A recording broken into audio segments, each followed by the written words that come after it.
Bonjour à tous, donc. Et si pouvoir d'agir et réinvention de la solidarité étaient finalement liés? C'est en tout cas le postulat de départ de cette plénière. Et nous allons l'explorer ensemble en croisant une triple expertise. Je savais que je n'arriverais pas à la dire, celle-là, pourtant je l'ai écrite. Donc une triple expertise, expérientielle, professionnelle et universitaire, et même non seulement hexagonale, mais aussi venue d'outre-Atlantique.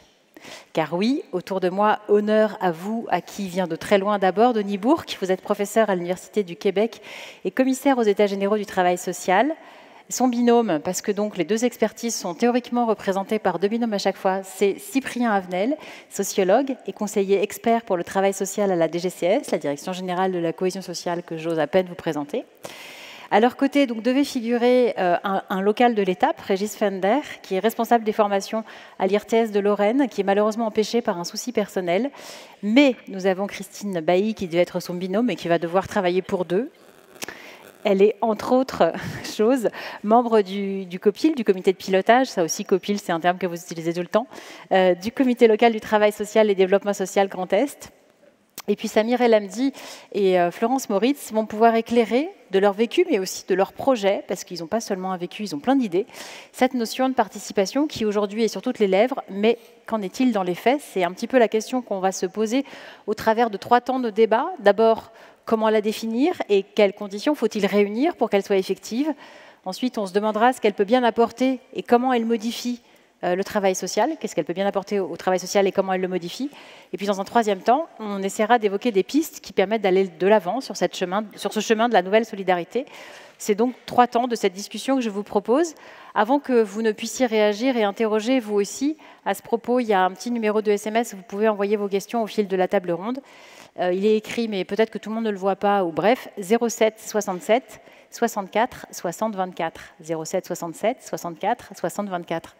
Je ne le dirai pas plusieurs fois parce qu'il est long, donc demandez-le aux copains si vous n'avez pas réussi à l'attraper. Voilà. On va commencer en images avec une petite vidéo qui illustre un certain nombre de sujets qui déjà, comment dire, amènent des réflexions, vous verrez, en lien avec cette participation.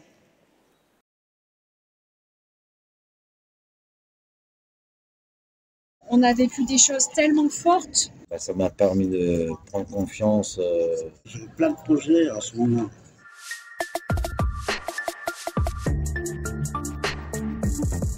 On voit autre chose ailleurs, pas forcément dans la pension de famille, c'est bien. Je suis allé voir le théâtre. J'ai fait des photos aussi, on a fait une exposition. Ça m'a permis de me libérer moi-même de ma timidité et de me débloquer. Et puis en fait, on voit un truc qui peut nous surprendre, qui peut nous générer des émotions, qui peut nous faire réfléchir. Que ce soit à Avignon ou lorsqu'on va randonner dans le Vercors, parler de tout, de rien, on crée des choses qu'on n'arrive pas à créer dans un bureau. Ça m'a permis de m'exprimer, de me connaître. Sortir de la routine, m'apporter vers d'horizons. On se rend compte que les personnes non seulement adhèrent, mais sont régulières, puis deviennent moteurs, puis deviennent autonomes et vont elles-mêmes vers la culture. Avant, j'étais anonyme dans la rue. Je n'étais pas visible. Maintenant, les gens ils me reconnaissent, ils me saluent. Après, ça devient tes amis. Que du bonheur.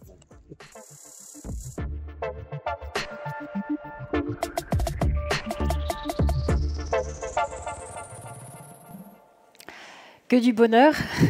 On voit aussi, oui bien sûr, allez-y.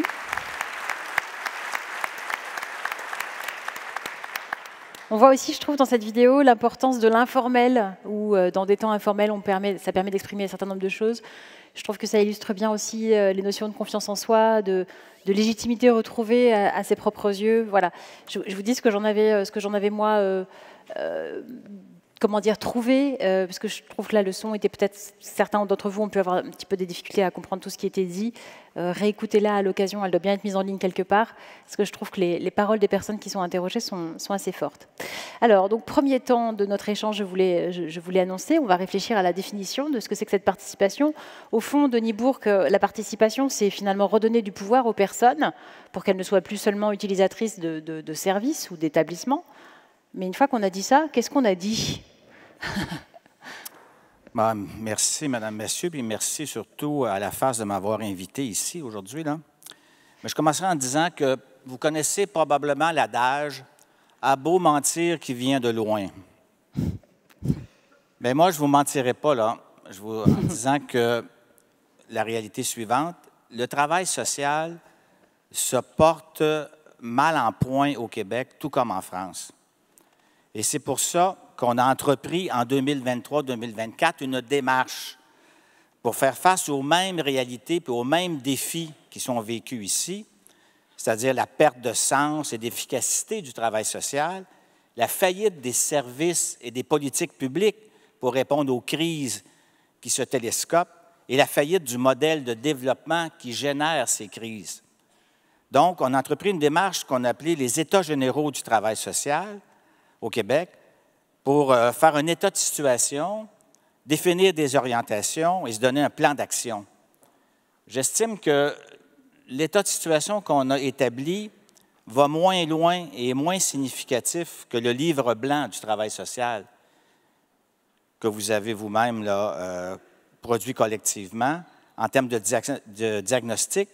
Mais peut-être qu'en termes de processus de mobilisation, c'est particulièrement intéressant ce qu'on a vécu, surtout autour de la posture qui nous a permis de vouloir affirmer et d'être dans je dirais, dans une dynamique un peu offensive pour transformer les problèmes vécus au niveau du travail social avec deux entrées, là. C'est-à-dire, qu'est-ce qui relève de nous comme acteurs et parties prenantes du travail social sur lesquels on a une prise immédiatement, et qu'est-ce qui relève des conditions institutionnelles et systémiques qui entravent le travail social. Dans les deux cas, la participation et le pouvoir d'agir, ça nous apparaît comme des avenues structurantes, comme étant des leviers, parce que la participation, c'est une forme d'action collective. Mais pas toujours, hein, parce que depuis qu'Einstein a développé son échelle de la participation, on sait que là, il y a différents sens à la participation. Hein. Il y a la participation qui est plus une forme de manipulation. Il y a une participation qui est plus des activités symboliques, finalement. Mais il y a aussi une participation qui est une véritable pratique sociale qui vise à changer la relation entre les parties et donner de la prise, du pouvoir sur l'objet même de la participation. Donc, en gros, là, il y a une participation qu'on pourrait qualifier d'alibi, puis elle est présente autant en intervention individuelle que dans l'élaboration des politiques, des services, etc. Puis il y a une participation qui est davantage transformatrice, puis qui se caractérise par de la solidarité et de l'altérité. La participation alibi, c'est celle qui ne change absolument rien, qui sert à légitimer des décisions déjà prises, y compris dans nos plans d'intervention individuels, là. Donc, c'est une participation inutile et contre-productive parce que tout le monde perd son temps là-dedans et ça disqualifie la participation. Le sens de la participation transformatrice, c'est de prendre part, c'est être partie prenante, justement pour transformer des interventions, des programmes, des politiques publiques, entre autres. Participer, ça veut dire partager le pouvoir, faire de la place à ce qu'on ne contrôle pas, à différents niveaux, là, puis faire de la place à ce qui va influencer, changer le cours des choses. On est tous d'accord avec ça, là, en principe. Personne ne dit, moi, je veux faire de la participation alibi. Mais pourquoi ce n'est pas plus présent? Pourquoi ce n'est pas plus significatif? Je pense que ça relève peut-être d'une difficulté qu'on a comme intervenant, gestionnaire, responsable à différents niveaux. On a de la difficulté à s'engager dans quelque chose dont on ne connaît pas le résultat d'avance.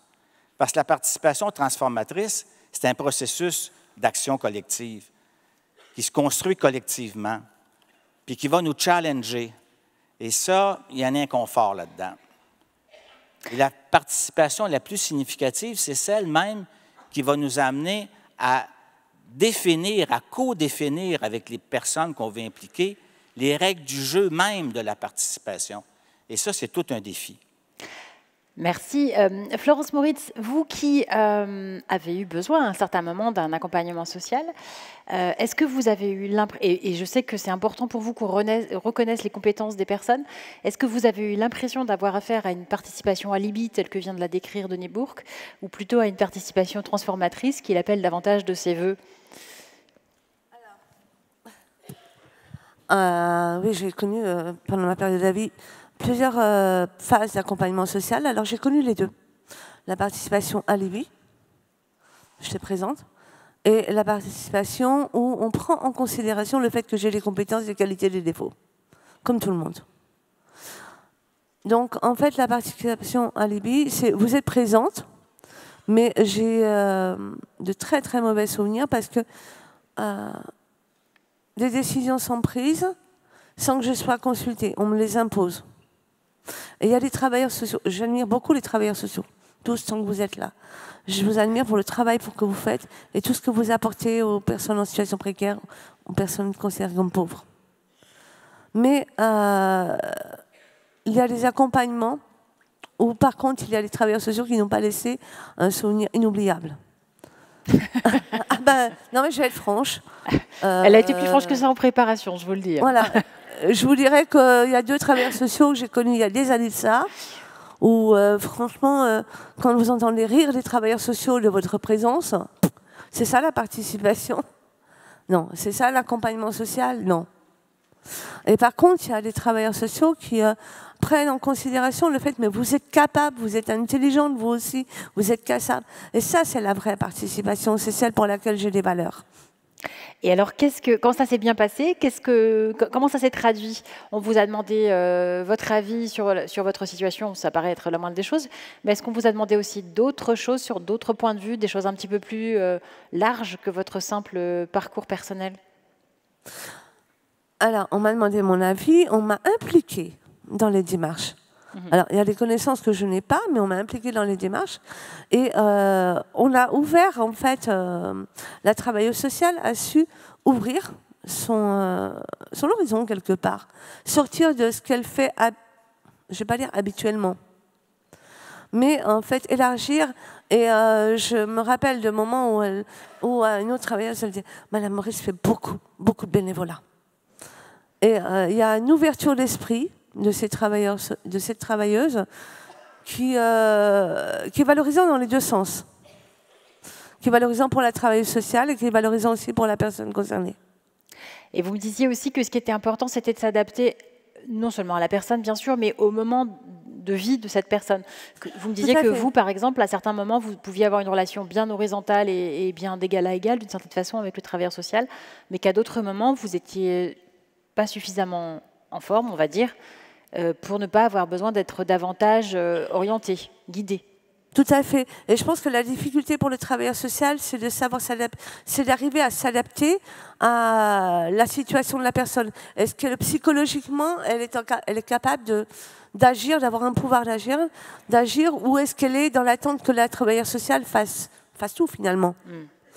Et je ne pense pas que ce soit le plus facile pour les travailleurs sociaux que vous êtes tous. Mais j'ai connu les deux et bien heureusement, je suis maintenant dans la position où je peux agir.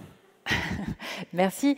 Samir El Hamdi, vous aussi, vous avez à certains moments eu besoin qu'on vous accompagne, comme beaucoup d'entre nous. Et vous avez un attachement particulier à l'éducation populaire. Est-ce que vous pouvez nous dire en quoi c'est important à vos yeux aussi en matière de citoyenneté ? Oui, je vous remercie pour la question. Moi, je m'attache beaucoup justement à cette question-là par rapport à ce qu'on a souligné, c'est-à-dire la participation. Moi, je ne l'appelle pas alibi, mais je l'appelle vitrine. C'est-à-dire qu'on la met en devant pour dire « regardez, ces gens participent ». Mais en vrai, on les fait juste participer pour qu'ils disent oui ou non, ou pour attester que ces personnes ont participé. Et donc l'éducation populaire, quelque part, que je prône, elle tend justement à vouloir effacer cette participation vitrine pour donner justement pleinement les moyens aux personnes de comprendre les mécanismes qui les ont poussés à vivre cette période de difficulté. Qu'est-ce qui leur a permis de s'en extraire avec les travailleurs sociaux, hein. Donc c'est une relation partenariale qu'il faut créer avec les travailleurs sociaux. Et je pense que c'est justement par cette éducation populaire-là qu'on arrive à créer un lien suffisant entre les deux pour pouvoir justement pallier non seulement à cette participation vitrine, mais aussi quelque part à l'élévation de la personne concernée. Donc la montée en compétences, pour vous comme pour Florence Moritz, c'est vraiment important. Pour moi, c'est le b.a.-ba. C'est pas parce qu'on a vécu des accidents de vie ou des accidents de parcours ou que sais-je qu'on est démuni de tout et qu'on doit être des suiveurs dans la société dans laquelle on vit. On appelle ça les followers. Il y en a par milliers dans tous les milieux.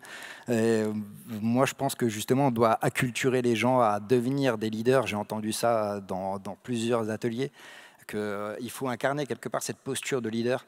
Pour justement l'incarner, cette posture de leader, la meilleure arme, c'est le savoir. Et le savoir, il n'y a pas de hiérarchisation, c'est-à-dire qu'on peut apprendre des choses, certes dans les écoles de manière académique, mais aussi la vie nous apprend des choses que l'école ne nous apprendra jamais. Et donc c'est aussi ce pied quelque part d'horizontalité qu'il faut créer dans l'éducation populaire, mais aussi dans les écoles du travail social, je pense, pour justement aider, donc outiller les futurs travailleurs sociaux à créer cette relation partenariale avec les personnes qu'elles vont devoir accompagner, pour pouvoir justement créer aussi une première participation qui est émulatrice, non seulement pour la personne concernée qui va participer, mais aussi pour son entourage, c'est-à-dire même les personnes qui sont dans les CHRS ou dans les foyers, ou même quand c'est des fois des structures d'hôpitaux. Quand on voit une personne qui vit la même chose que nous et qui a réussi à s'en extraire, ça donne une motivation qui est juste incommensurable. Pour vous donner un exemple concret, je suis quelqu'un qui s'est fait opérer 2 fois du cerveau. Ça n'a pas l'air de se voir comme ça, je sais, mais voilà, il y a des handicaps. On peut le prendre dans les deux sens, méfiez-vous. Mais c'est juste pour dire que voilà, il y a des handicaps, vraiment, ils ne sont pas visibles. Et donc on ne nous prend pas forcément au sérieux quand on l'exprime ou que sais-je. Et c'est justement pour l'éducation populaire que je prône, justement, elle tend à créer cette horizontalité vraiment entre la personne accompagnée et les accompagnants, dans une relation partenariale qui va tendre justement à je ne trouve pas de mots là. À rendre une relation plus égalitaire. Mais de toute façon, on va y revenir, ne vous inquiétez pas, puisque justement, dans la façon dont ça peut transformer le travail social, il y a cette idée de horizontalité. Avant ça, Cyprien Avenel, on est tous en train de défendre la participation. Là, on dit que tout ce que c'est super, qu'il faut qu'elle soit bien faite, qu'il ne faut pas que ce soit une participation alibi, etc. Mais est-ce qu'il n'y a pas finalement aussi un côté un peu surresponsabilisant, si j'ose dire, sur les individus, alors que finalement les causes de nombre de problèmes sont plutôt structurelles et systémiques que simplement liées à un parcours de vie? Est-ce que c'est si bien que ça, la participation? Ou alors est-ce qu'on ne met pas du coup avec ça, sur le dos de l'individu, la responsabilité de s'en sortir tout seul comme un grand?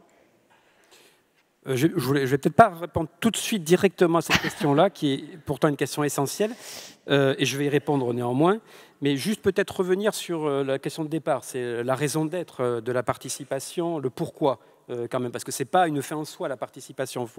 Le grand sujet, c'est de savoir en quoi c'est une nouvelle façon, effectivement, de fabriquer les politiques de solidarité.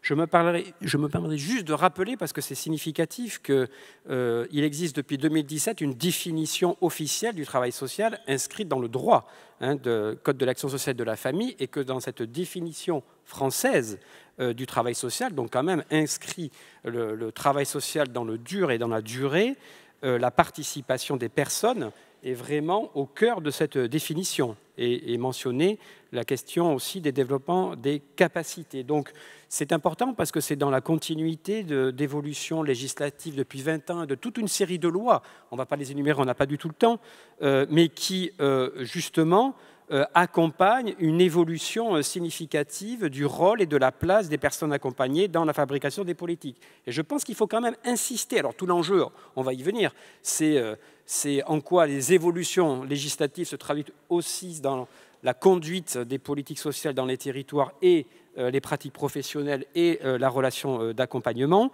Mais il faut quand même insister sur ce qui est, je crois, une transformation du travail social, c'est-à-dire cette volonté de faire advenir, ça a été dit, une dimension plus horizontale des relations, et l'affirmation croissante dans le droit, et notamment dans la définition française du travail social, du droit alors des usagers, des personnes accompagnées, mais dans une perspective de co-construction ça a été souligné déjà, et notamment par Denis Bourg, c'était très important parce que la personne accompagnée n'est plus considérée comme comme dans le système de protection sociale historique, en fait, en quelque sorte, comme un objet de politique de solidarité, mais vraiment comme un sujet acteur de droit. Et donc le grand sujet, c'est dans la définition de la participation, c'est la question de départ, et les conditions, les prérequis de réussite, c'est le grand sujet, c'est là où on bute, c'est le niveau le plus exigeant, c'est celui de la co-construction. Parce que la participation, hein, il y a des typologies, des définitions byzantines, etc., mais il y a différents niveaux. Le premier niveau, c'est l'information. Alors l'information, c'est important, hein, déjà, parce qu'on n'informe pas forcément bien, mais ce n'est pas uniquement non plus la consultation, la concertation. Bon, je pense que le vrai sujet, c'est le dernier étage de la fusée, c'est la co-construction. Et tout ça, ça se traduit en France, je crois, parce qu'on a quand même ce sujet, on n'est pas si mauvais que ça, je crois. Hein, d'ailleurs, et on a entendu le Québec, hein, on a beaucoup progressé. Je pense que la diffusion de la démarche s'est déployée effectivement dans la société française, tant au niveau de l'État que dans les collectivités territoriales, le mouvement associatif, etc., même si on observe, et je vais y venir, de nombreux freins.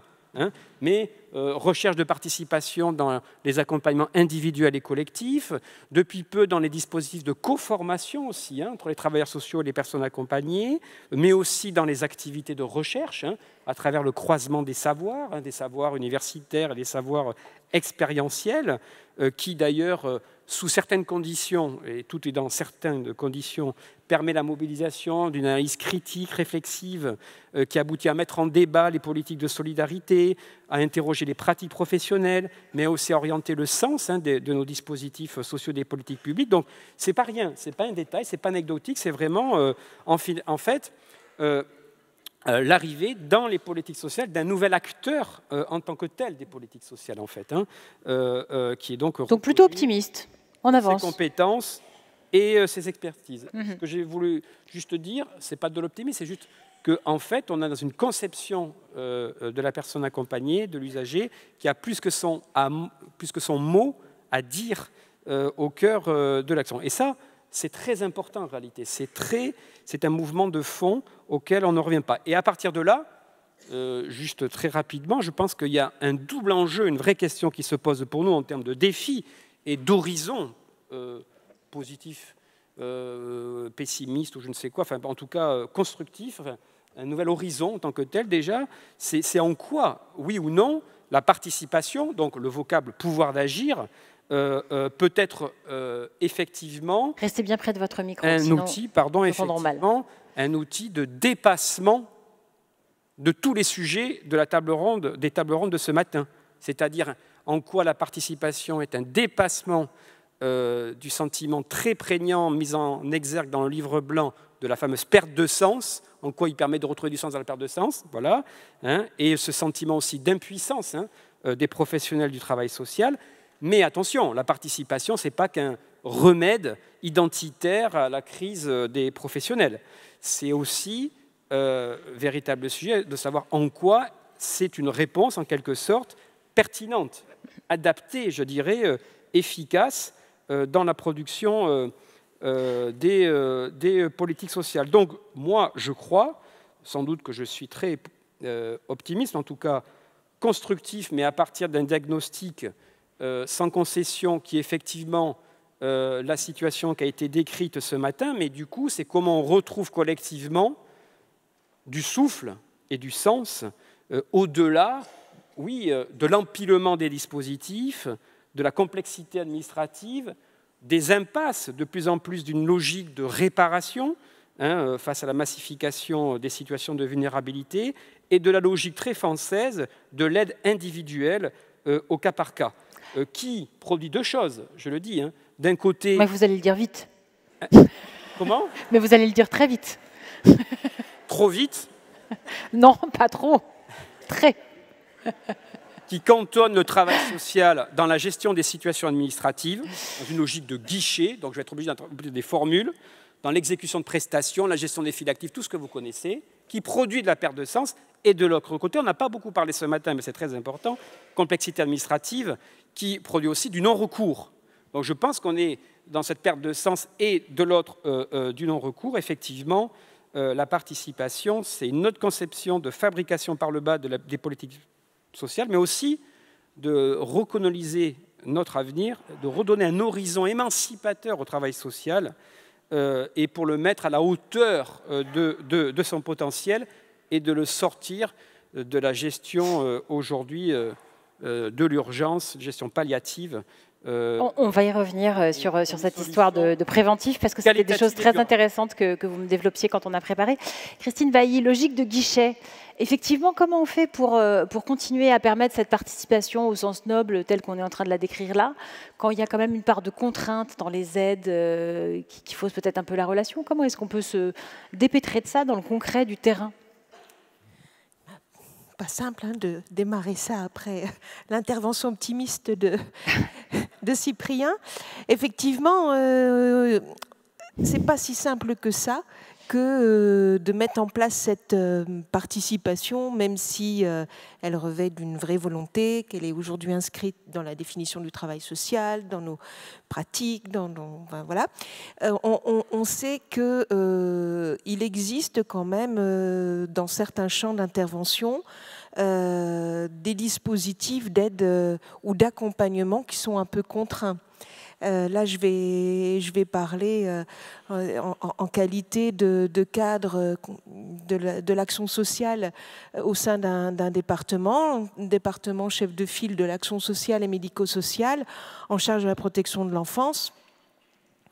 La participation dans certaines situations de protection de l'enfance où on a de la violence ou de la maltraitance à enfants, participation, l'horizontalité, à un moment donné, ça va être quand même un peu compliqué. Et il va y avoir des moments ou des phases où il va y avoir des décisions qui seront prises sans forcément cette démarche de participation. Mais c'est comment ensuite, lorsqu'on a une décision qui est prise, etc., et qu'on dispose d'un cadre d'intervention qui est peut-être contraint, comment dans la relation de confiance qu'on peut réinstaurer avec la personne ou la famille, retrouver des marges de manœuvre pour la rendre à nouveau actrice et engager donc quelque chose de participatif, de collaboratif et de co-construire peut-être dans un cadre un petit peu plus contraint. En fait, il peut y avoir, ce que vous dites, c'est qu'il peut y avoir des premières mesures un peu contraintes quand il y a une urgence à traiter et qu'après, on peut redonner plus de pouvoir d'agir quand la situation s'est un peu améliorée pour la personne?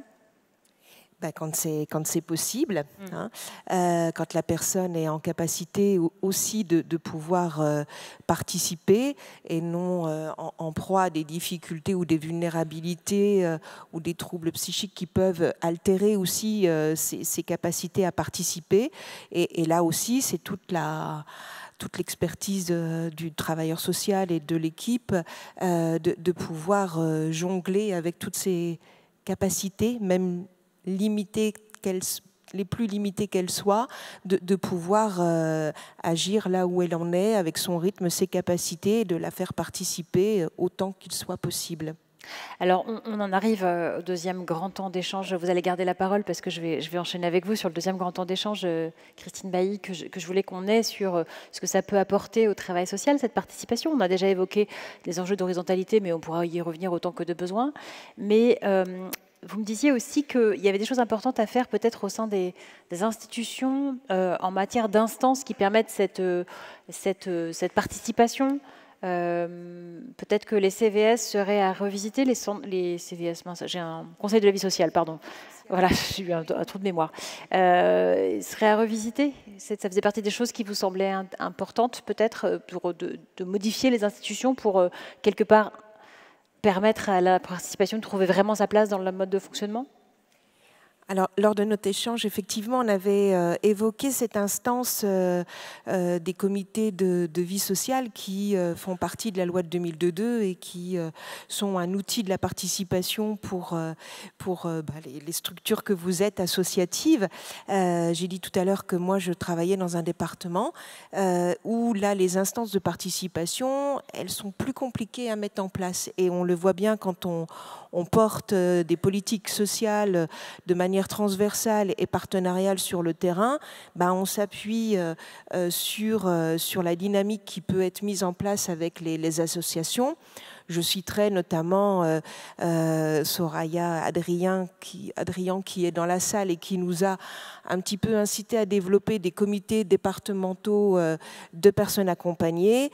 Effectivement, les structures qui étaient présentes associatives avaient avec elles des personnes qui sont déjà un peu expertes ou qui ont l'habitude de fonctionner en comité de vie sociale, donc pour qui la participation, ça leur parle clairement avec tout ce qu'elles ont à en dire, hein, les atouts et les limites.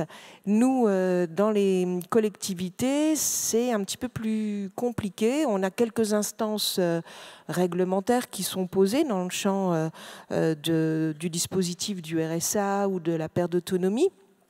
Mais pour autant, ça suppose derrière une certaine volonté politique, un portage aussi par les équipes managériales, des professionnels qui sont enclins à y travailler.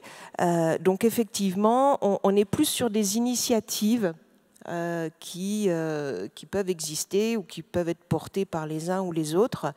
Et c'est comment on s'appuie sur ces petites pépites ou ces petites graines-là pour essaimer et utiliser leur expertise ou le sujet d'étude pour le faire valoir et donner envie à d'autres de s'engager aussi dans cette démarche de participation. Donc pas simple, merci beaucoup, pas simple, mais pourtant quand ça existe, ça permet de rétablir une forme d'égalité avec les institutions et puis entre travailleurs sociaux et personnes.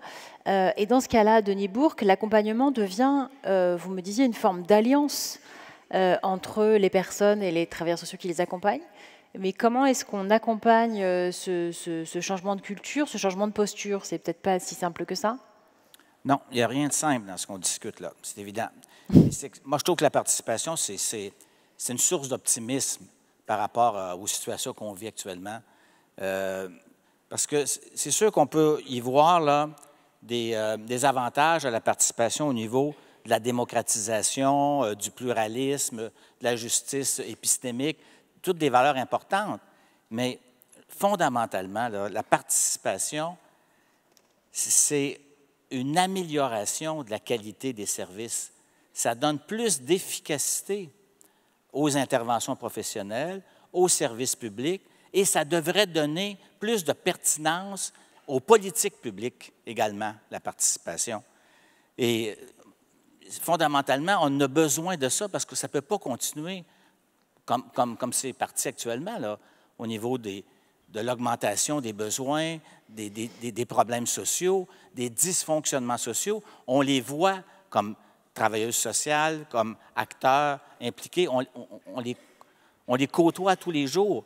Puis pour être capable d'amener des changements significatifs à ces situations-là, l'implication, on l'a dit ce matin là, dans les conférences d'ouverture, l'implication des premiers concernés, c'est déterminant pour être capable de cibler les bonnes réponses, de faire du sens dans les interventions professionnelles, dans les services publics, dans les politiques publiques.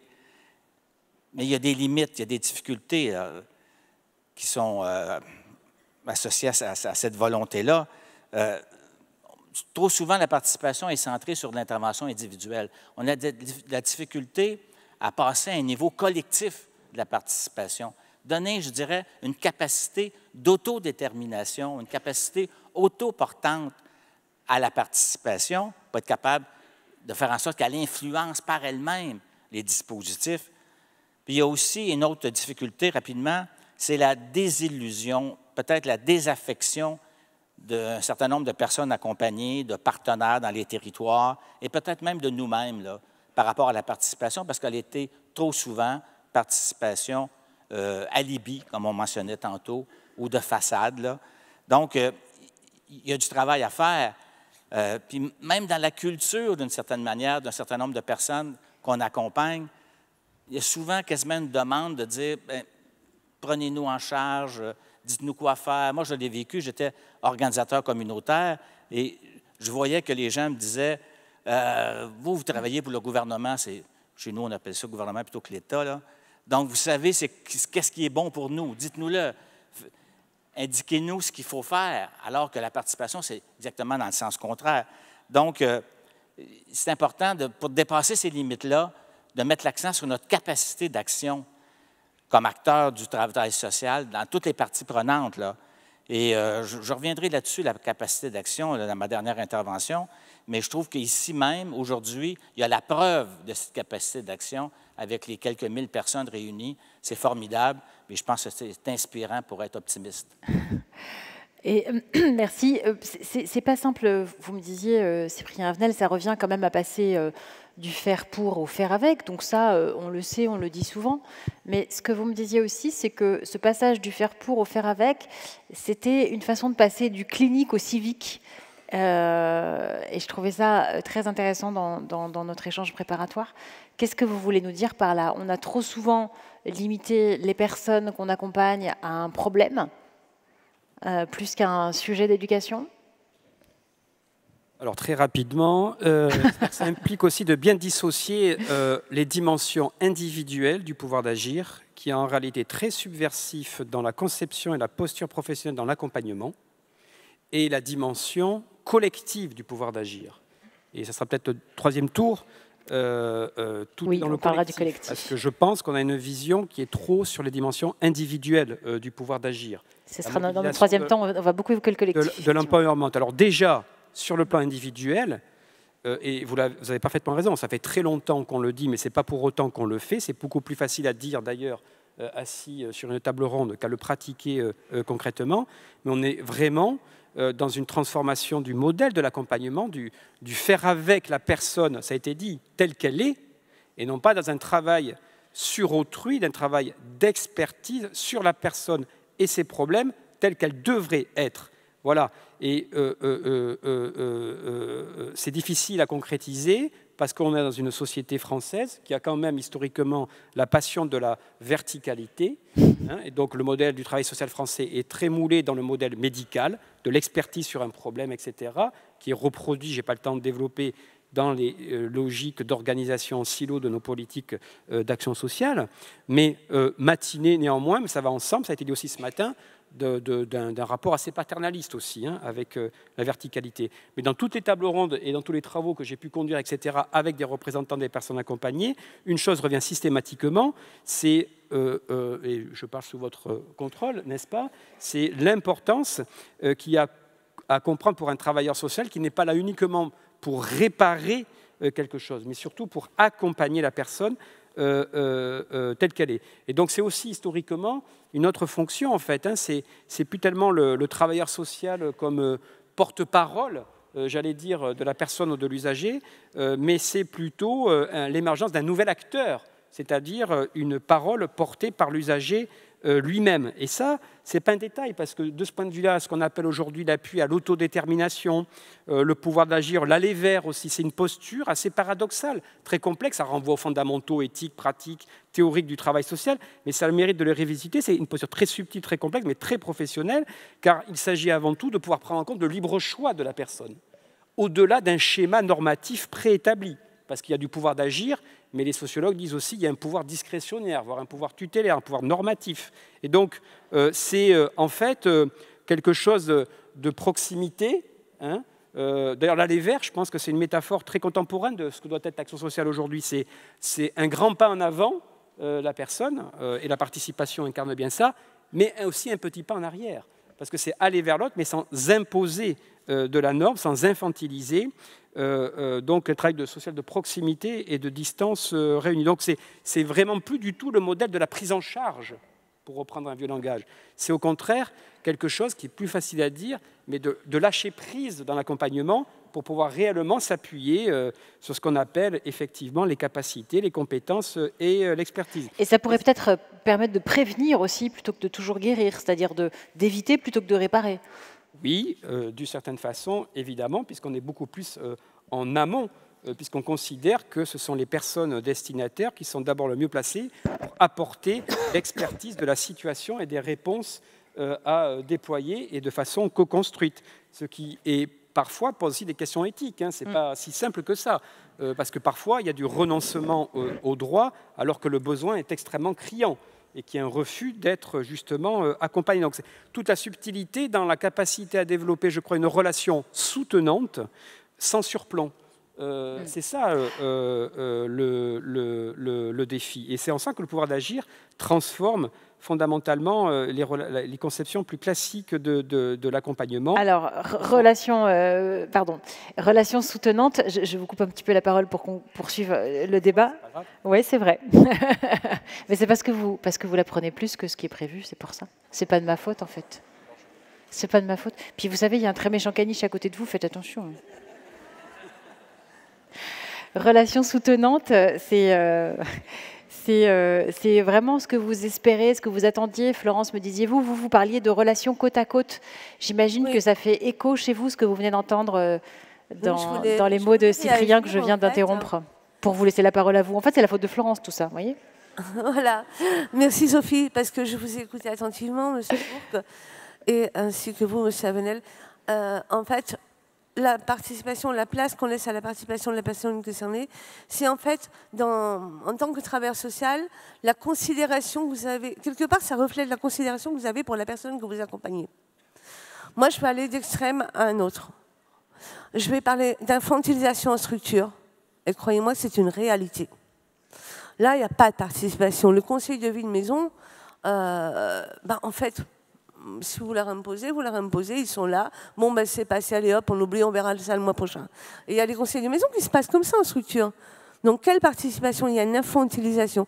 Et c'est une réalité. Il y a une étude sur le fonctionnement de pension de famille, en pension de famille, dont les résultats sont sortis au niveau national je dirais fin avril 2024, où 12 pensions de famille, dans les régions différentes, dans les départements différents, tous font ressortir en infantilisation.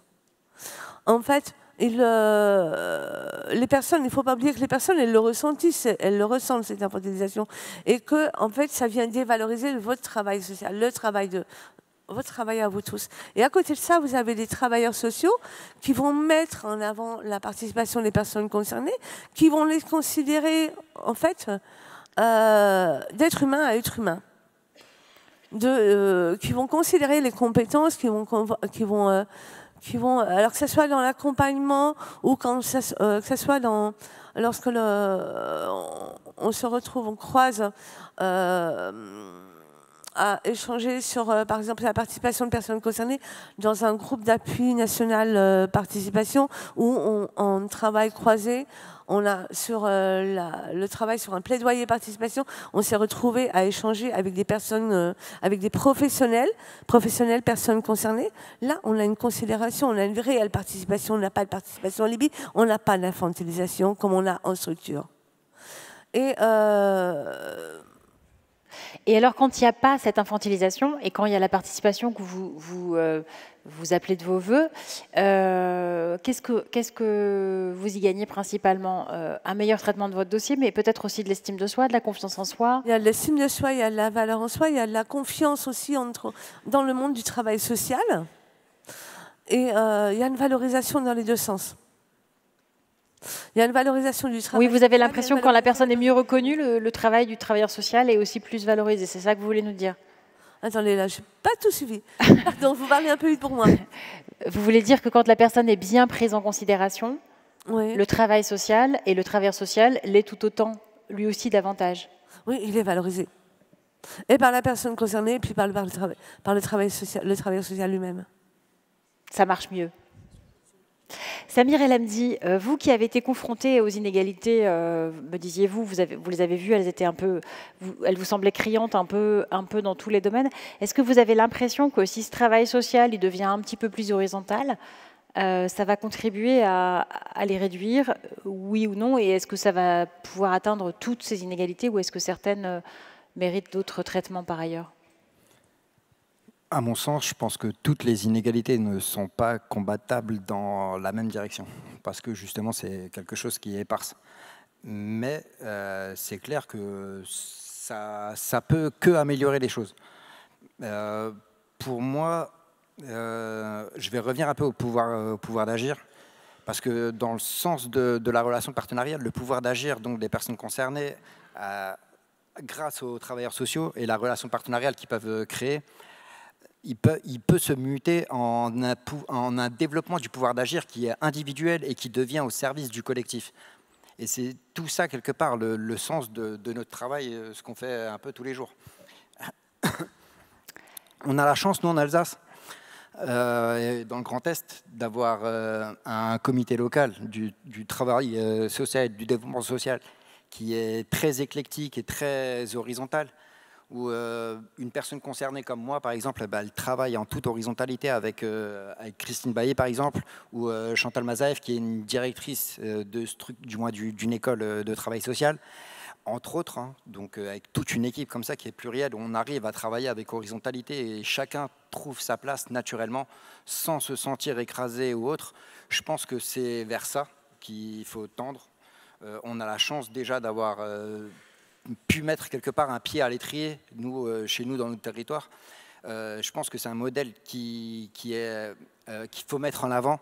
J'ai entendu ce matin que justement il y avait une dévalorisation quelque part du travail social parce qu'on en parlait de manière très péjorative en général. C'est ce qui a engendré aussi, pas que, hein, mais c'est ce qui a aussi engendré quelque part la crise d'attractivité des métiers. Quelque part, pour répondre à cette question aussi de la crise d'attractivité des métiers, les personnes concernées, quand on les met au centre des préoccupations et qu'on arrive à créer quelque part une première participation de ces personnes-là et qui réussit, forcément ça donne envie, non seulement à la personne, donc ça crée, monsieur avant a dit un adage que je n'ai pas retenu, je suis désolé, mais j'en ai un autre qui est, vous connaissez tous, hein, l'appétit vient en mangeant, l'appétence vient en faisant. Et donc, faut pousser les gens à mettre le pied à l'étrier quelque part pour pouvoir redonner confiance. C'est ça, je pense, la clé qui permet non seulement à la personne de se développer, mais aussi aux travailleurs sociaux, quelque part, d'avoir une expérience réussie qui peut, lui, après, transposer au reste. Quand il va parler de son travail à quelqu'un, il ne va pas lui parler uniquement de ses échecs. Il va lui dire, j'ai une personne, je l'ai accompagnée, elle était dans un état, c'était compliqué, et aujourd'hui, elle fait des choses merveilleuses, et il faut les accompagner dans ce sens-là. Je pense que la culture aussi, je suis désolé, hein, je m'accapare un peu le micro. Oh, mais ça ne va pas durer, je vous rassure. Pardon? Je vous laisse terminer sur la culture et puis après, je vous interromps. Ça marche.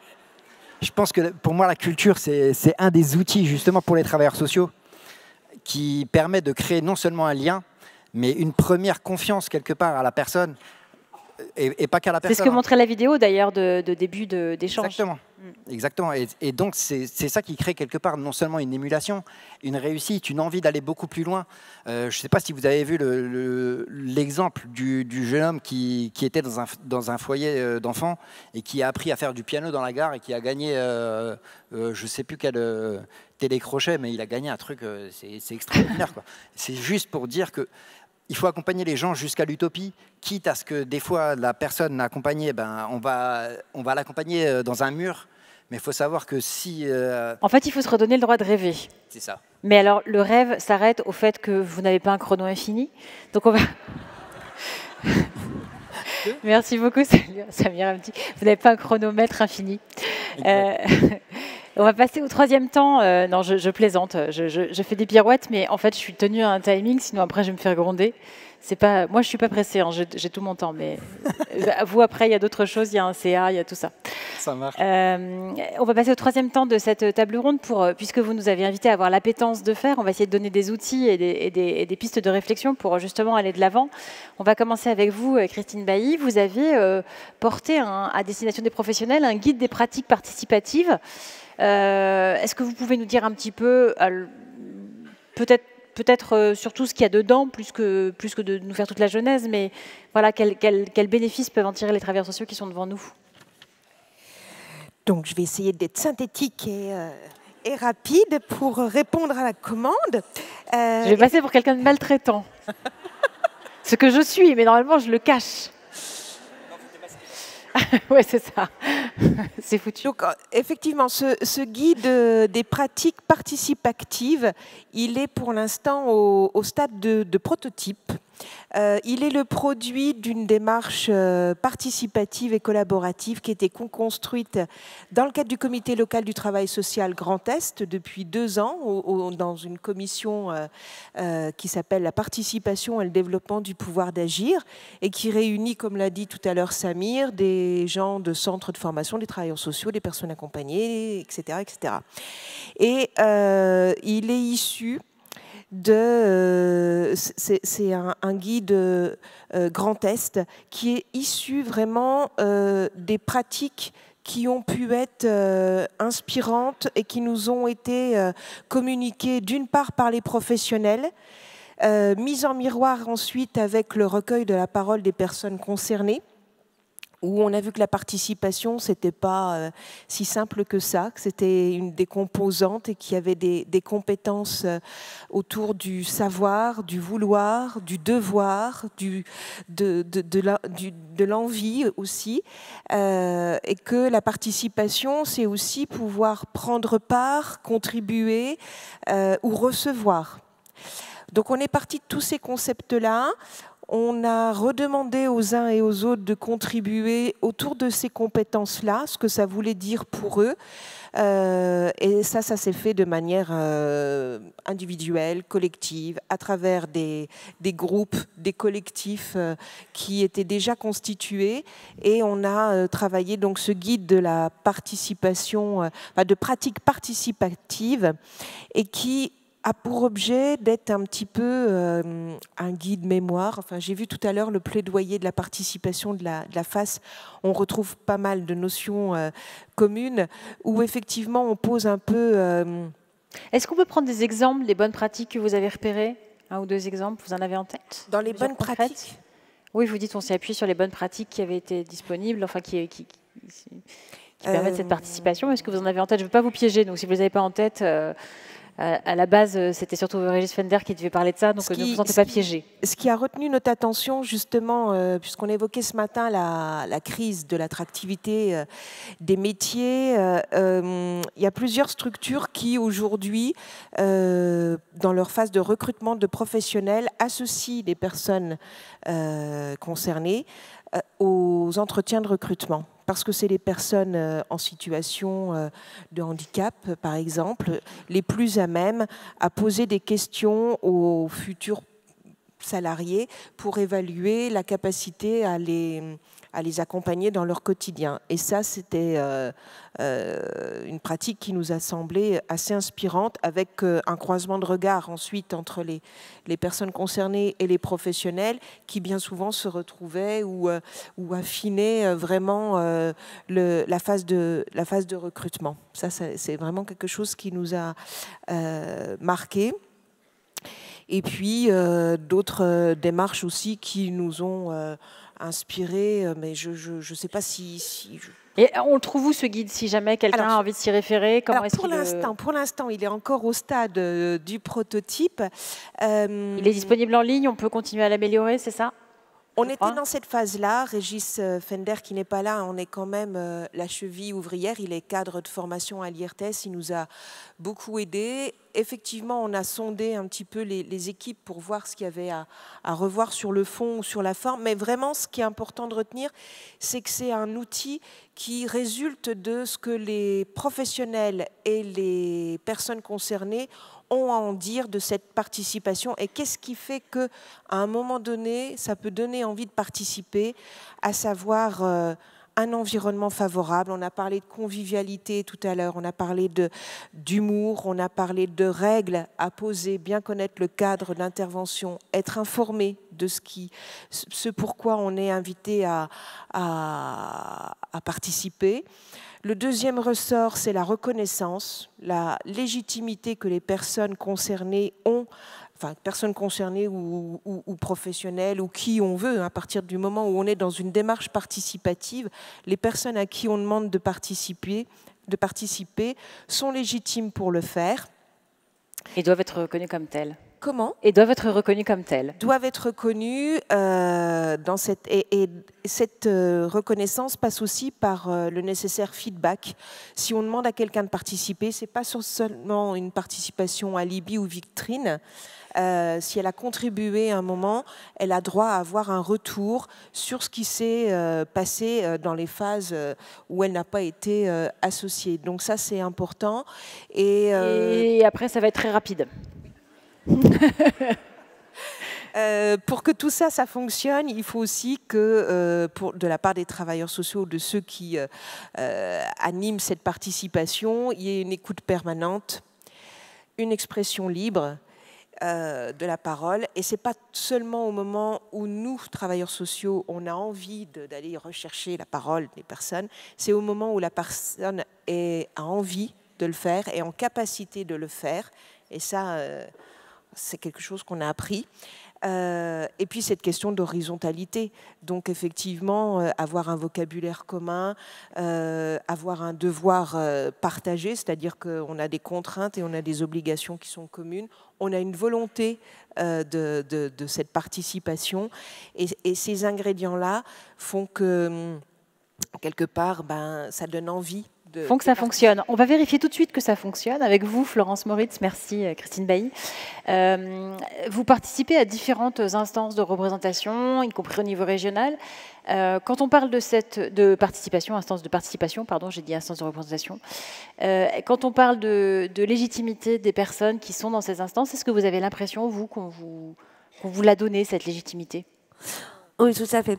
Alors, moi, je vais vous parler je vais citer différentes missions, parce qu'en 3 ans, ça commence à se multiplier.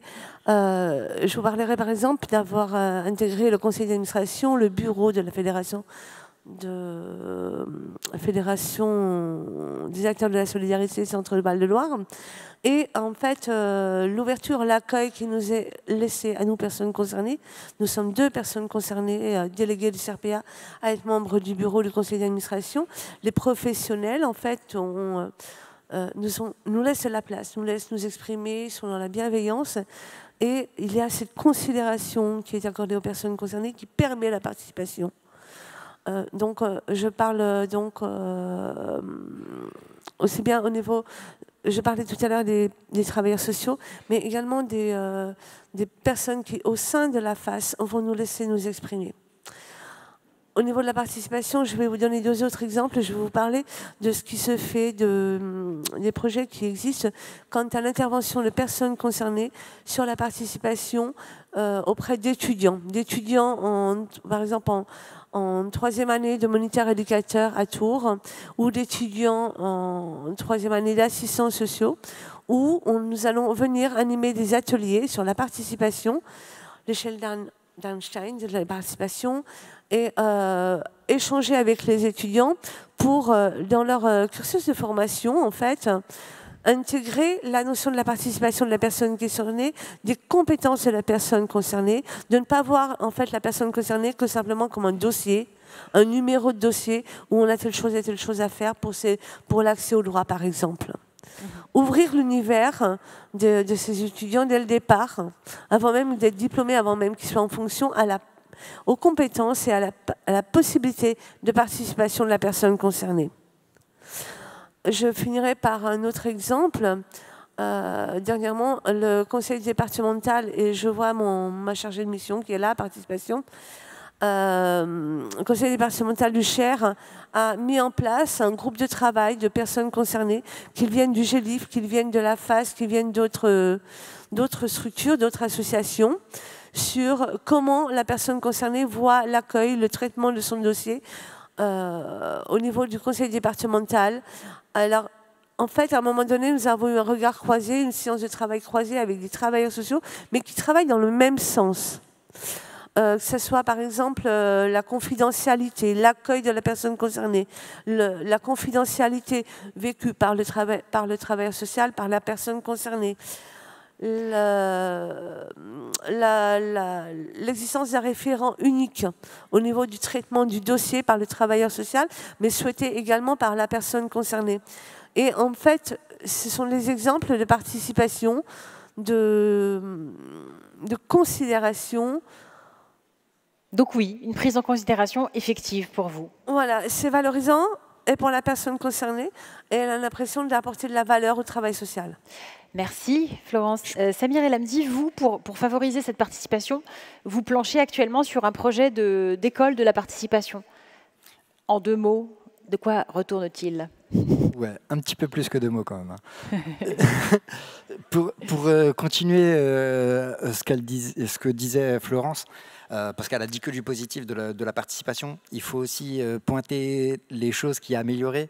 Donc les choses qui améliorées donc, à la participation, à mon sens, et je pense que ceux qui participent dans des sphères comme nous, on peut participer, seront d'accord avec nous, je pense que c'est une vraie valorisation, qu'elle soit salariale, pécuniaire ou je ne sais pas, mais en tout cas une vraie valorisation dans le sens où on partage des fois des travaux, des temps d'échange, des temps de travaux avec des personnes qui, eux, sont salariés.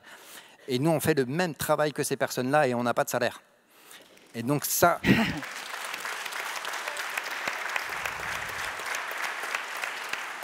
Merci. Merci beaucoup.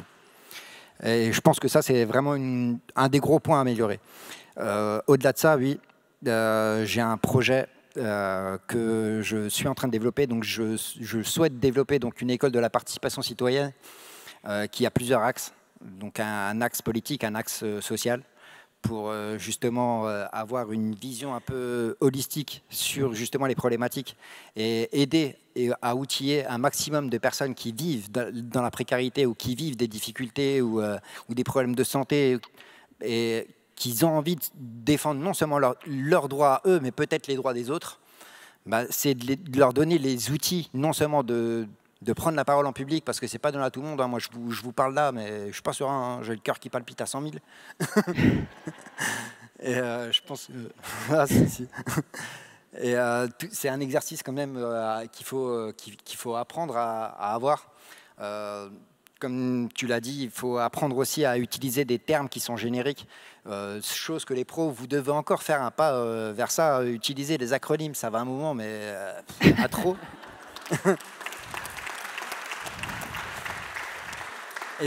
Et donc, mon projet, il tourne vraiment autour de ça, c'est-à-dire de créer vraiment une école, non seulement de la participation citoyenne, pour redonner du pouvoir d'agir au peuple.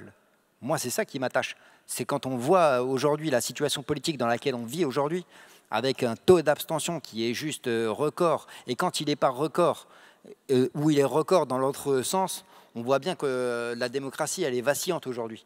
On a voté à l'inverse de ce que Macron est en train de créer comme gouvernement. Vaste sujet. Je ne suis pas sûre qu'on l'aborde là tout de suite. Je suis d'accord. Mais c'est dans le sens de la création d'une école de la participation citoyenne. Merci, merci beaucoup. En tout cas, je vous remercie pour votre attention et votre accueil. Merci.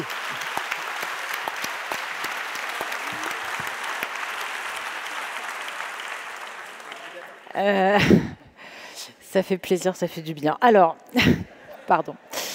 Denis Bourque, on le voit, je reprends mes esprits et mon impartialité, enfin j'essaye. On le voit avec ces exemples, cette participation, elle permet de réintroduire du collectif et de sortir de cette relation purement individuelle qu'évoquait aussi Cyprien Avenel tout à l'heure. Et c'est important, cette dimension collective de la participation. Ah oui, c'est déterminant, là. Puis je trouve d'ailleurs que Samir et Florence nous inspirent beaucoup là, avec... leur contribution, là, puis on est dans le collectif, là, dans ces exprimes, ces deux personnes-là. Madame, Monsieur, moi, j'ai prévu 2 petits cartons là, pour exprimer qu'est-ce que je pense. Non, mais de toute façon, j'assume complètement qu'on termine un peu en retard, parce qu'on nous a fait commencer en retard, donc voilà. Voilà. J'assume. Merci. Ouais, enfin, merci. Ne vous emballez pas. Non, le collectif, c'est faux. On ne va pas passer la nuit ici non plus. En plus, plus on divague, plus on va être en retard. Je vais me faire gronder par Nathalie Latour. Bon. Je peux y aller? Reprenons. Allez, un peu de sérieux, que diable. Donc, 3 avenues là, pour enraciner la participation transformatrice. 3 avenues. Là. Une première au niveau des organisations là, ou des établissements. Une deuxième au niveau des pratiques professionnelles. Puis une troisième au niveau des personnes concernées. Rapidement. Pour les organisations, je pense qu'il faut faire de la participation une partie intégrante de la culture organisationnelle des associations, des institutions, des établissements. à partir donc de la participation et du pouvoir d'agir du personnel, là, des gens impliqués dans les décisions publiques et dans la gestion de ces organisations-là. Parce que comment demander aux intervenants, aux travailleurs sociaux, de développer la participation puis le pouvoir d'agir si le leur est nié?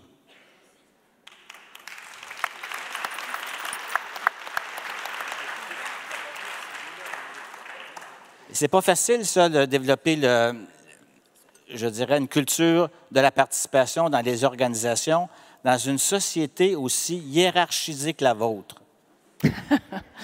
Ça fait du bien hein, d'avoir un avis extérieur sur notre société, quand même.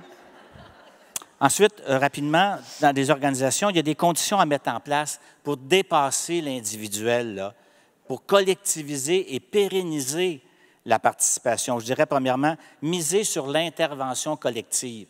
Donc, dépasser l'intervention individuelle, il y a tout un chantier là, à développer. Il faut également soutenir les collectifs d'accompagnés, les collectifs de partenaires dans une capacité d'autodétermination. Et finalement, il faut documenter les retombées de la participation dans nos organisations pour être capable de montrer à quel point c'est une valeur ajoutée dans l'organisation des services.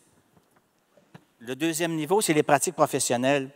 Je pense qu'au niveau des pratiques professionnelles, on peut agir à la fois sur ce qui relève des conditions d'exercice ou de pratique, donc les conditions institutionnelles de nos pratiques. Il faut agir là-dessus pour débureaucratiser le travail social, mais il faut également agir sur notre propre capacité d'action.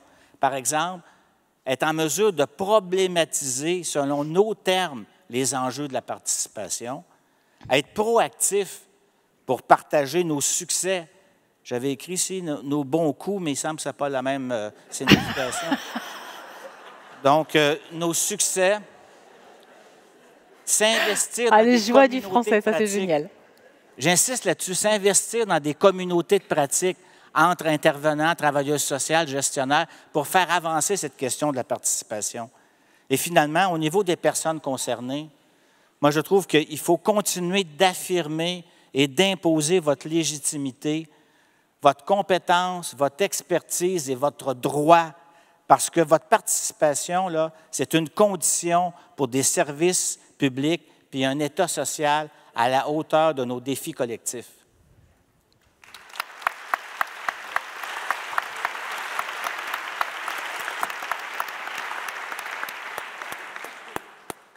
Cyprien Avenel, je pense que vous serez d'accord avec cette analyse et vous ajoutiez, quand on a préparé ensemble, une notion territoriale aussi de la solidarité, d'impliquer d'autres acteurs autour. Tout à fait, ça va dans le même sens, hein, et vraiment en prolongement. Hein. Donc c'est vrai que le pouvoir d'agir, je ne le redis pas, mais il y a d'abord la dimension individuelle. Mais je le répète, la horizontalité, c'est très subversif parce que ça met en tension une culture professionnelle française très basée encore sur le modèle de la protection, au détriment de la mobilisation empowerment. C'est une tension qui est forte et qui est très présente, ça a été souligné. En deuxième lieu, évidemment, il faut dépasser les limites identifiées d'un accompagnement individuel, quand bien même on arrive à développer du pouvoir d'agir, puisque si on mobilise que des dimensions individuelles dans un contexte de précarité de masse pour faire face aux défis sociaux comme la transition écologique, le virage domiciliaire, les fractures territoriales, ethniques, culturelles, etc., le travail social est confronté en fait à une gestion des dimensions collectives et éminemment structurelles. Et donc ça rejoint évidemment ce que disait très justement Denis Bourg, c'est-à-dire pour redonner de la puissance à l'approche individuelle et clinique, si vous préférez,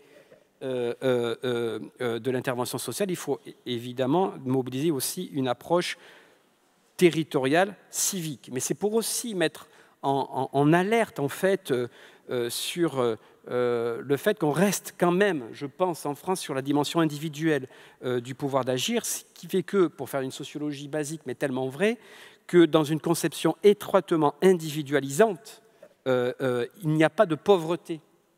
Il n'y a que des pauvres, c'est-à-dire des personnes responsables de leur situation. Or, c'est là où il y a un piège qui est tendu, parce que l'individualisation, la singularité, l'accompagnement sur mesure, c'est incontournable. Mais le problème, c'est que je crois que notre modèle d'intervention sociale repose trop largement sur le principe du parcours individuel et sur le principe ponctuel, ne l'oublions pas, des aides, que ce soit de l'insertion, etc., alors que, on le sait tous, les causes profondes et les réponses à apporter sont collectives et structurelles. Et je crois qu'il y a un risque vraiment, d'individualiser très fortement le jugement sur la pauvreté en dissociant la pauvreté et les inégalités. Et ce qui renvoie paradoxalement aux logiques stigmatisantes de l'assistanat, etc. Et c'est un vrai sujet. Donc l'individualisation du parcours, c'est tout à la fois l'enjeu fondamental de l'accompagnement, mais c'est aussi, je crois, le principal piège. Parce que l'individualisation du parcours, comment dirais-je, me semble constituer un mythe s'il ne repose pas sur des supports collectifs et territoriaux, la mobilisation de solidarité territoriale. Il n'y a pas d'autonomisation individuelle sans support collectif. Et je passe, parce que le livre blanc, et avant que je me fasse taper dessus, a bien diagnostiqué les limites, l'épuisement du modèle d'aide individuelle français, trop enfermé dans un systématisme de la réparation, dans un contexte de précarité de masse, sur un volet de gestion individuelle au cas par cas, dans l'urgence, sur un mode palliatif, etc. Donc, les conceptions du parcours individuel, je crois il y a le risque d'une conception un peu irénique de l'intervention sociale, c'est-à-dire hors sol, paradoxalement, de l'accompagnement. Or, je crois que tout l'enjeu, c'est de poser un rééquilibrage entre l'individuel et les réponses collectives. On le voit dans l'insertion. L'insertion sociale et professionnelle, et pourtant c'est ce qu'on fait, ne repose pas uniquement sur un soutien individuel.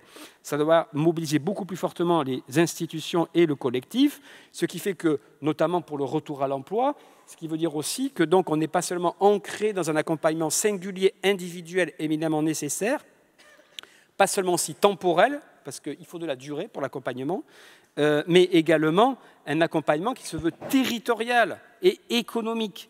Autrement, on enferme, je crois, le travailleur social et la personne accompagnée dans l'impasse d'une relation d'aide individuelle, confère le tableau tout à l'heure d'Axel Brouwer ce matin, je crois, en attente, relation d'aide individuelle, en attente d'un emploi hypothétique. Et donc, l'individualisation, dans ces contextes-là, peut se retourner contre l'individu lui-même et dans un parcours d'intériorisation d'un échec vécu sur un plan strictement individuel. Et je crois que là, il faut accompagner une bifurcation du travail social français vers des approches beaucoup plus collectives, territoriales, dont la participation est l'incontournable. Comment imaginer lutter aujourd'hui contre une solitude de masse dans l'isolement de la relation à deux entre le travailleur social dans son bureau et la personne accompagnée? Comment imaginer ou faire en sorte que ce qu'on appelle le virage domiciliaire, le maintien à domicile, ne soit pas un enfermement au domicile? Comment faire face à la massification de la précarité en mobilisant des aides uniquement individuelles, etc., etc. Transition écologique, bref. Je crois d'ailleurs que la crise sanitaire l'a bien montré. Il y a tout un travail de rééquilibrage entre les solidarités de prestations, de droits, etc. Mais ça avait été déjà bien défendu ce matin par Mathieu Klein dans l'héritage, je dirais, de Michel Dinet, le rééquilibrage entre des solidarités de droit et des solidarités de territoire, où la participation est un vecteur absolument incontournable. Et en sortant des frontières de l'action sociale, vous me disiez aussi, c'est-à-dire impliquer des acteurs. Effectivement, quelque part, de sortir le social du social, effectivement.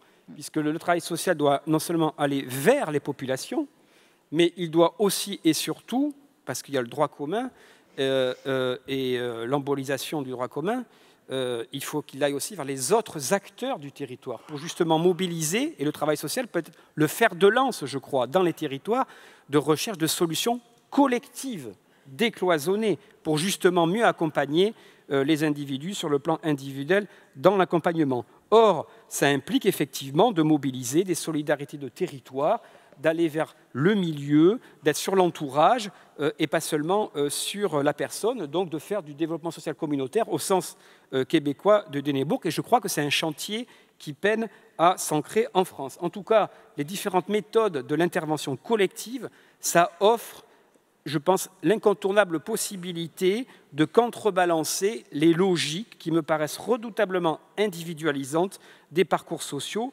et qui contribuent souvent à accroître un sentiment d'échec personnel parmi les personnes accompagnées, paradoxalement. Merci. Et donc J'ai le droit de continuer, donc j'en profite. Dernière phrase. Juste une chose, c'est aussi pour rebondir, parce qu'on est là pour s'approprier le livre blanc, un sujet majeur pour le travail social. C'est ce que d'ailleurs Mathieu Klein, le président du HCTS, appelait la débureaucratisation. Parce que c'est vrai que ça a été dit aussi par la verticalité, la hiérarchie, etc., la participation peine à sortir des complexités administratives, des logiques organisées en silos, etc., qui fait qu'on est beaucoup plus sur la gestion des dossiers administratifs, du fichier Excel pour quelques financements, etc. On n'a plus le temps de mobiliser la participation. Et donc, je dirais qu'il y a aussi une histoire française par rapport à tout ça, et que parce que là, c'est l'heure sans doute des formules, mais c'est un petit peu aussi dans le modèle culturel français, je crois qu'il est beaucoup moins, et c'est un problème porté historiquement, mais c'est en train de changer justement par une culture de la démocratie participative, que nous sommes tous, je crois, dans un pays marqué par ce qu'on pourrait appeler la démocratie administrative, pour le dire comme ça. Et du coup, le travail social est aussi positionné là-dedans. Et il faut absolument, je pense, aujourd'hui, l'en sortir. L'en sortir et sortir le social du social. Et donc ça va être fini, là. Et je vais finir, ma chère Sophie, sur le fait que, comment dirais-je, le travail social, je vais faire une formule, c'est pas un terminal administratif au sein duquel des plateformes de professionnels se transformeraient en aiguilleurs dans le ciel des prestations. Voilà. Oh, c'était joli.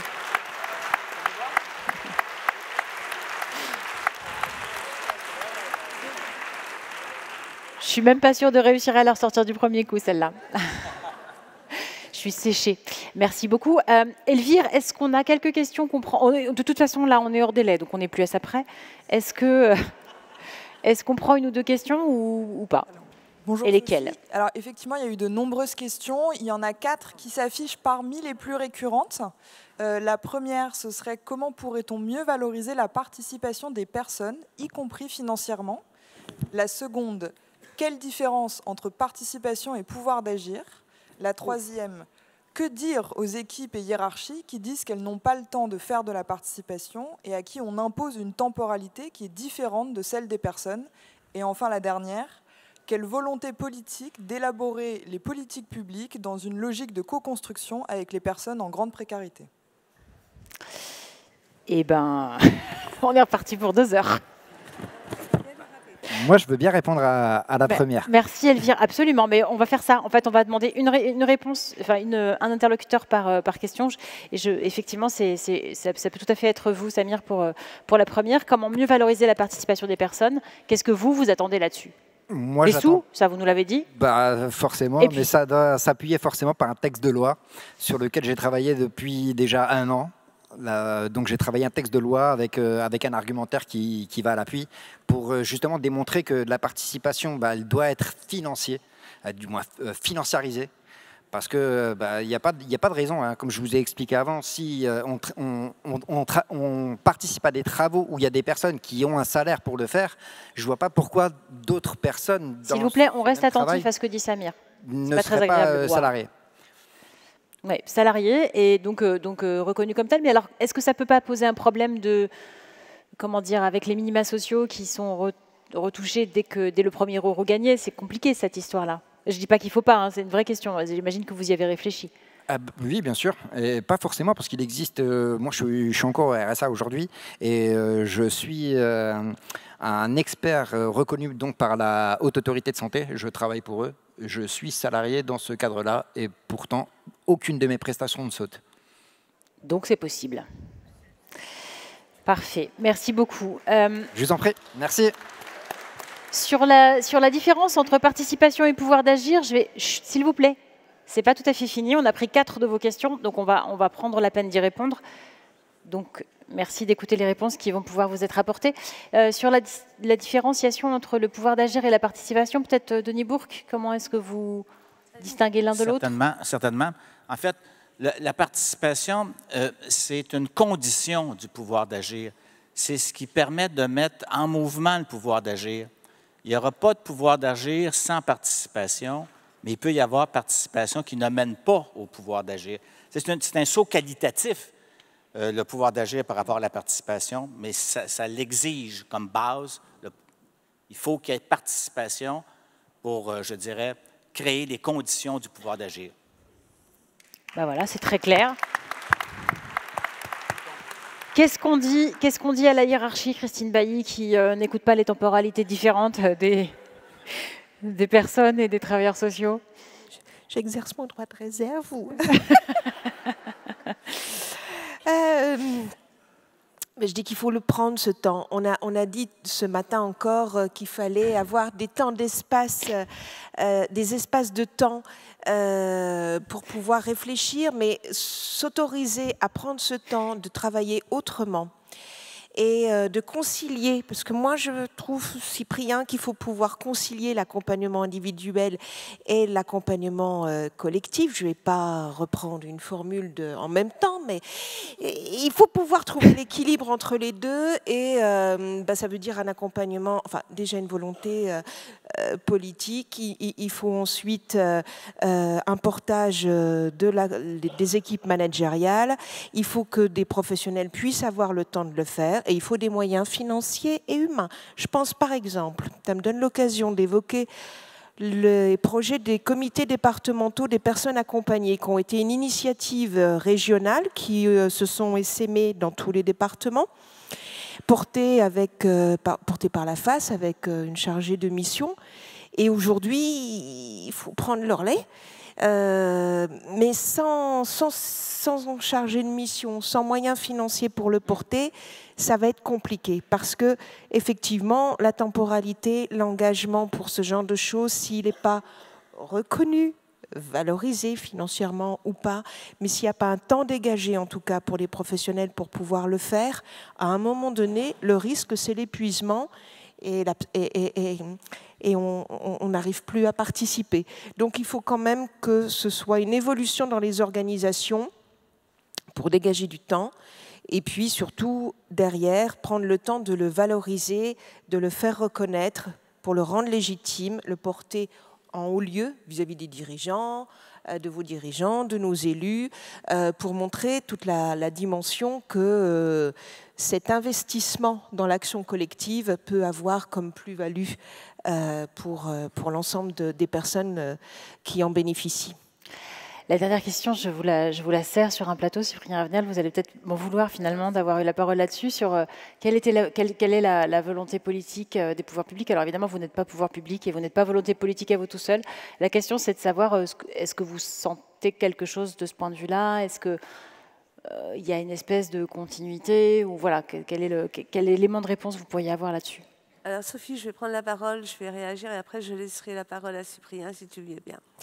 Moi, sur la légitimité, excusez-moi, avec mes mots, je vais m'exprimer sur la légitimité et en fait sur l'expertise de la personne concernée. Je vais vous donner simplement des exemples. La personne concernée, on est tous d'accord, on avait tous conscience, elle a les qualités, les défauts, les compétences. Et ça, c'est super que vous le reconnaissiez, vous les travailleurs sociaux et les autres. Doucement, doucement, articulez bien, on va vous comprendre. Parle très vite, excuse-moi. Voilà, je vais vous donner des exemples. Je vais vous parler en région centre, la commissaire à la lutte contre la pauvreté, qui maintenant est directrice de l'adresse, qui dit tout simplement en réunion, mais voilà, les personnes concernées ont toute leur place ici, devant vous les professionnels, devant vous les pouvoirs publics, parce qu'elles ont l'expertise, elles ont la connaissance. Elles connaissent la vie des personnes concernées, elles connaissent la précarité, elles connaissent la pauvreté, elles sont au contact des personnes. Elles ont cette expertise et cette connaissance qu'elles prennent en considération. Et j'y pensais, et maintenant il faut que ça me revienne. L'expertise et la légitimité. Oui, je vais vous citer une expérience de participation. Lorsque je suis devenue déléguée du Conseil régional des personnes accueillies et accompagnées, ma première participation à la commission régionale de l'hébergement et de l'habitation, j'étais intimidée. J'étais intimidée vraiment à la préfecture de région, devant tous ces représentants de pouvoir public, ces professionnels, moi, Florence, la petite Florence, là. La préfète de la région a eu cette parole. Elle m'a dit, mais vous avez tout à fait votre place parce que vous avez l'expertise, la connaissance. Et je lui avais dit une chose, c'est que moi, les acronymes, on était un petit peu fâchés. Elle m'a dit, mais j'entends votre besoin de formation. Et la formation, elle l'a mise en place. Et c'est cet accueil, cette ouverture d'esprit des pouvoirs publics, cet accueil, cette place qui est laissée aux personnes concernées, qui légitime en fait notre participation. Merci. Merci. Cyprien, du coup, sur cette histoire de volonté politique. Voilà, sur la volonté politique, j'ai pas grand-chose à dire. Hein. Moi, c'est le citoyen Cyprien qui s'exprimerait, ce qui n'a pas grand intérêt autour de cette table ronde, mais chacun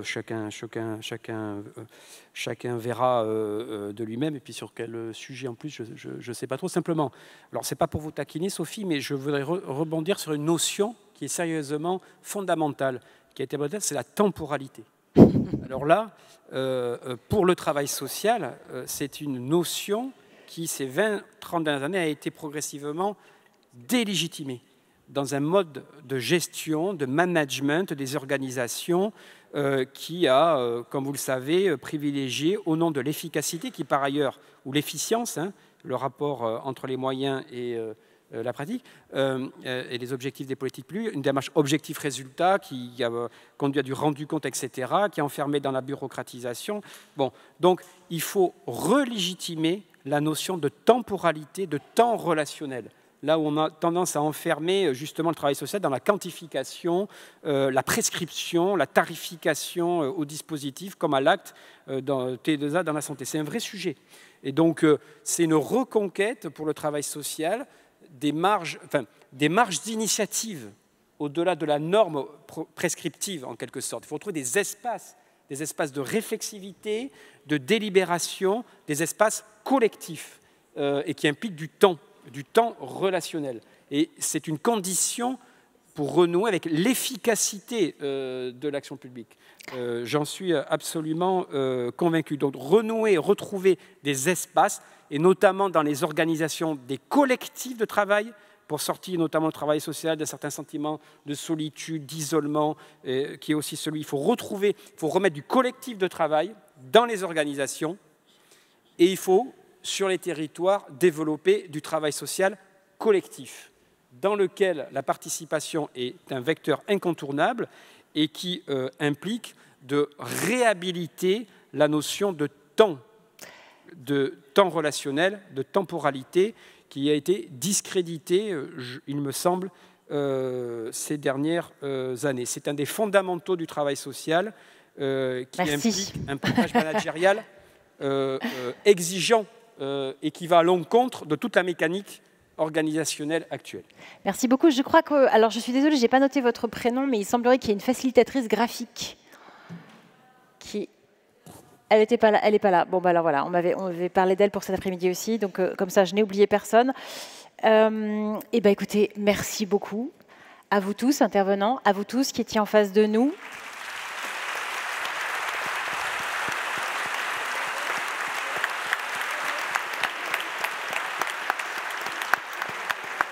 Merci beaucoup. Merci beaucoup aussi à la régie qui nous ouvre les micros, qui fait tout un tas de choses. Et s'ils n'étaient pas là, personne ne pourrait prendre la parole, même avec du temps. Alors merci à eux. Je crois que ça s'est vu. J'ai pris beaucoup de plaisir à animer cette rencontre. Bonne suite de journée.